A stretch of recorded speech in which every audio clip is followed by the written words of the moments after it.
علیکم ورحمۃ وبرکاتہ۔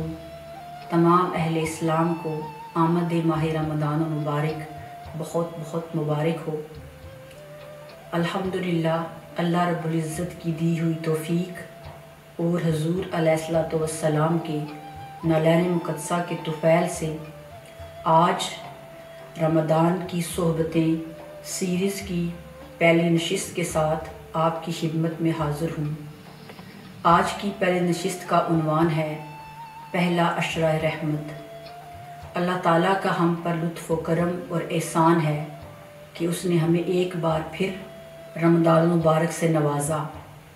رمضان المبارک اللہ تعالیٰ کی ان عظیم نعمتوں میں سے ایک ایسی نعمت ہے جو اللہ تعالیٰ نے امت مسلمہ کو عطا فرمائی۔ رمضان المبارک کا مقدس مہینہ اپنے اندر رحمتوں اور برکتوں کو سموئے ہوئے ہے۔ اس مہینے کی ایک ایک گھڑی، ایک ایک لمحہ اتنا قیمتی ہے کہ سال کے باقی 11 مہینے مل کر بھی اس کی برابری نہیں کر سکتے۔ یہ مہینہ تمام مہینوں کا سردار مہینہ ہے۔ اس مہینے میں اللہ تعالیٰ بندوں کے رزق میں اضافہ کر دیتا ہے۔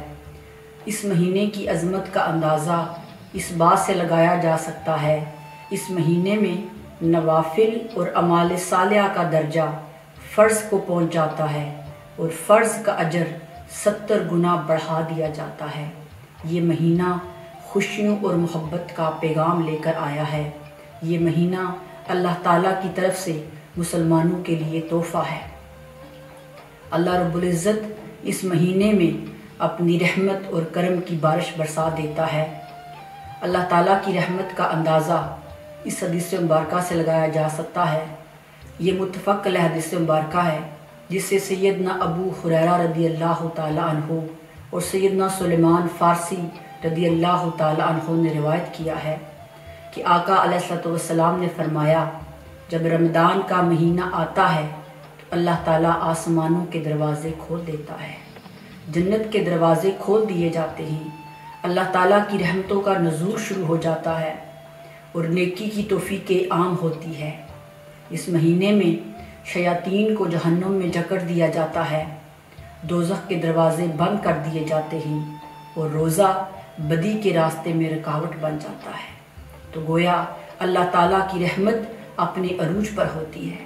اور قرآن مجید کی سورہ الاعراف کی آیت نمبر 156 اور سورہ زمر کی آیت نمبر 53 میں اللہ تعالیٰ ارشاد فرماتا ہے کہ میری رحمت ہر شے پر حاوی ہے اور میری رحمت سے کبھی مایوس نہ ہونا، بے شک اللہ تعالیٰ گناہوں کو معاف فرمانے والا ہے۔ امام بہقی نے اپنی کتاب شعب الایمان میں اس حدیث مبارکہ کو روایت کیا ہے کہ آقا علیہ السلام نے فرمایا، اس مہینے میں اللہ تعالیٰ نے 5 ایسے تحفے میری امت کو عطا کیے ہیں جو اس سے پہلے کبھی کسی نبی کو عطا نہیں کیے۔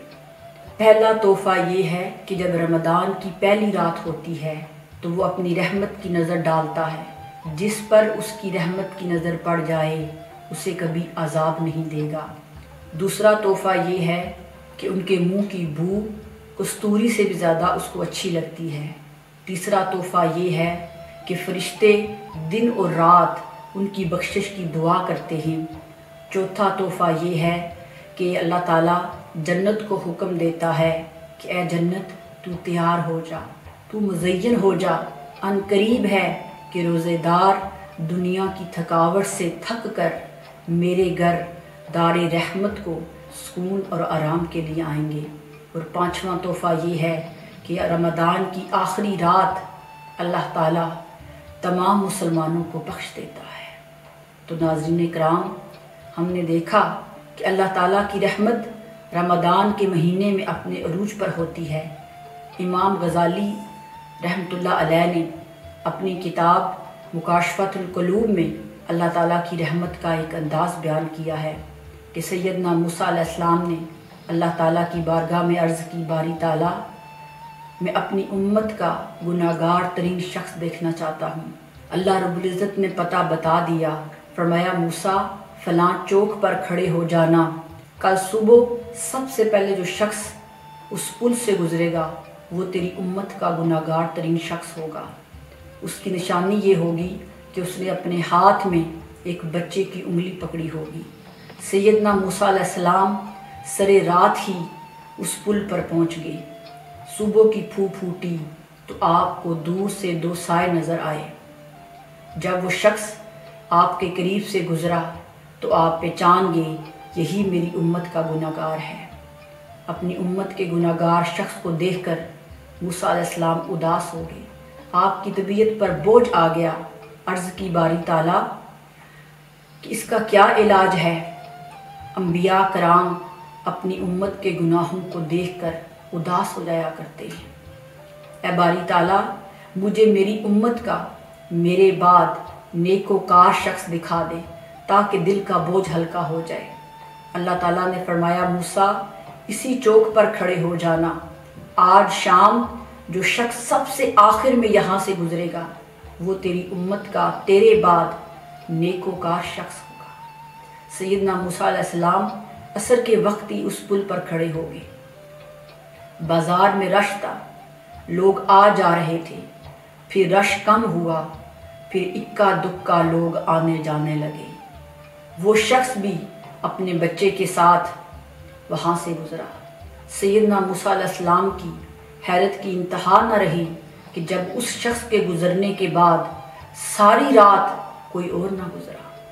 اللہ تعالیٰ کی بارگاہ میں پھر عرض گزار ہوئے، مولا جب میں نے عرض کی تھی کہ مجھے میری امت کا گناہ گار شخص دکھا تو تب بھی یہی شخص دکھایا، اور جب کہا کہ میری امت کا میرے بعد نیکوکار شخص دکھا تو باری تعالیٰ یہی شخص دکھایا۔ یہ کیا ماجرا ہے؟ تو اللہ تعالیٰ نے فرمایا موسیٰ تم نے ٹھیک دیکھا ہے، جب یہ شخص صبح اپنے بچے کی انگلی پکڑ کر بازار گیا تو بازار بند تھا، یہ اپنے بچے کو لے کر بازار سے باہر پہاڑوں کی طرف چلا گیا۔ بچے نے پہلی بار پہاڑ دیکھے تھے۔ اس نے اپنے باپ سے کہا بابا آپ نے تو کہا تھا کہ میں تمہیں بازار کی سیر کرواؤں گا، یہ آپ مجھے کدھر لے آئے ہیں؟ تو باپ نے کہا بیٹا چونکہ بازار بند ہے اس لیے آؤ پہاڑیوں کی سیر کر لیتے ہیں۔ بچے نے سوال کیا بابا کیا پہاڑیوں سے بڑی کوئی چیز ہوتی ہے؟ باپ نے کہا ہاں بیٹا پہاڑیوں سے بڑے پہاڑ ہوتے ہیں۔ بچے نے پھر سوال کیا بابا کیا پہاڑوں سے بڑی بھی کوئی شے ہوتی ہے؟ باپ نے کہا ہاں پہاڑوں سے بڑے دریا اور سمندر ہوتے ہیں۔ بچے نے پھر سوال کیا بابا کیا دریاؤں اور سمندروں سے بڑی بھی کوئی چیز ہوتی ہے؟ تو باپ نے کہا ہاں بیٹا دریاؤں اور سمندروں سے بڑی یہ زمین اور کائنات ہے۔ بچے نے پھر پوچھا بابا کیا زمین اور کائنات سے بڑی بھی کوئی چیز ہے؟ تو باپ نے کہا ہاں بیٹا زمین اور کائنات سے بڑے چاند اور سیارے ہیں۔ بچے نے پھر پوچھا بابا کیا چاند اور سیاروں سے بڑی بھی کوئی شے ہے؟ اس شخص کی گردن جھک گئی۔ اس نے کہا بیٹا چاند اور سیاروں سے بڑے تیرے باپ کے گناہ ہیں۔ اے موسیٰ یہ کہہ کر وہ شخص داڑے مار مار کر رونا شروع ہو گیا۔ بچے نے پھر سوال کیا بابا کیا آپ کے گناہوں سے بڑی بھی کوئی چیز ہے؟ تو شخص نے کہا ہاں بیٹا تیرے باپ کے گناہوں سے بڑی تیرے رب کی رحمت ہے۔ اے موسیٰ جس لمحے اس نے میری رحمت کو اس دنیا کائنات زمین کی ہر چیز سے بڑا مان لیا، اس نے اپنے گناہوں کو تسلیم کر لیا، تو اے موسیٰ مجھے حیا آ گئی کہ جو شخص میری رحمت کو سب سے بڑا مان رہا ہے اسے پھر کیسے گناہ گار رہنے دوں۔ اے موسیٰ میری رحمت کو جوش آیا، میں نے اس کے سارے گناہ معاف کر دیے اور اس کے گناہوں کو میں نے نیکیوں میں بدل دیا۔ اے موسیٰ جب میں نے اس کے گناہوں کو نیکیوں میں بدل دیا تو اب وہ تیری امت کا سب سے نیکوکار شخص تھا۔ اے موسیٰ جب وہ آیا تھا تو وہ تیری امت کا سب سے گناہ گار ترین شخص تھا، لیکن جب واپس لوٹا تو وہ تیری امت کا سب سے نیکوکار شخص تھا، کیونکہ اسے میری رحمت جو مل گئی تھی، اور جسے میری رحمت مل جائے اسے کسی چیز کی کمی نہیں ہوتی۔ حاضرین محترم، اللہ تعالیٰ نے رمضان المبارک کا آغاز عشرہ رحمت سے کیا۔ کبھی ہم نے سوچا کہ اللہ تعالیٰ نے رمضان کا دروازہ اپنی رحمت سے کیوں کھولا؟ اللہ تعالیٰ چاہتا تو رمضان المبارک کا آغاز اپنی مغفرت سے کرتا، رمضان المبارک کا آغاز اپنی بخشش سے کرتا، لیکن اللہ تعالیٰ نے رمضان المبارک کا آغاز اپنی رحمت سے کیا۔ کیوں؟ اس لیے کہ اس کی رحمت ہر کسی کے لیے ہے، اس لیے کہ ہر کوئی فیض پا سکے، کوئی اچھا ہے یا برا، نیک ہے یا بد، نیکوکار ہے یا گناہگار، اللہ تعالیٰ کی رحمت ہر کسی کے لیے عام ہے۔ تو ہمیں بھی چاہیے کہ اللہ تعالیٰ کی رحمت سے مایوس نہ ہو۔ اس کی رحمت ہر چیز پر حاوی ہے، وہ گناہگاروں کے گناہ معاف کرنے والا ہے۔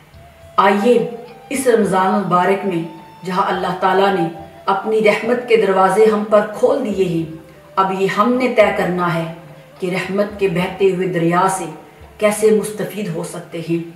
کرونا وائرس کووڈ-19 کی موجودہ صورتحال سے ہم سب بخوبی آگاہ ہیں۔ اس مشکل صورتحال میں بہت سے لوگ لاچار، بے بس اور دکھی ہیں۔ آئیے ہم سب مل کر منہاج ویلفیئر فاؤنڈیشن کے ساتھ ان دکھی اور بے بس لوگوں کی مدد کریں۔ منہاج ویلفیئر فاؤنڈیشن ناروے دن رات ان دکھی، بے سہارا اور غریب لوگوں کی مدد کر رہی ہے۔ آئیے ہم اپنے زکوٰۃ، صدقات منہاج ویلفیئر فاؤنڈیشن ناروے کے فوڈ پیک میں جمع کروائیں۔ بہت شکریہ۔ اللہ تعالی ہم سب کا حامی و ناصر ہو۔